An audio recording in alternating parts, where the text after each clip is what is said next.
γνωρίζω και εγώ καινούργια άτομα, ξέρεις, κάθε φορά, ας πούμε. Ναι. Είναι και καθηγητές, ας πούμε, τώρα που, εντάξει, δεν μας γνωρίζουν, αλλά ρε παιδί μου, εντάξει, φατσικά κάποιους καταλαβαίνουν ότι ναι, είναι στο μάθημα. Αυτά. Οπότε εντάξει, καλά πάει. Το τμήμα μας αρέσει. Είναι ωραίο, ναι.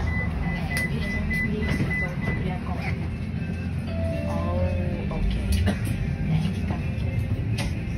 Αγαπητοί πελάτες, κατά το είσοδο σας θα πρέπει να επικοινωνείτε την κάρτα για το εισιτήριό σας.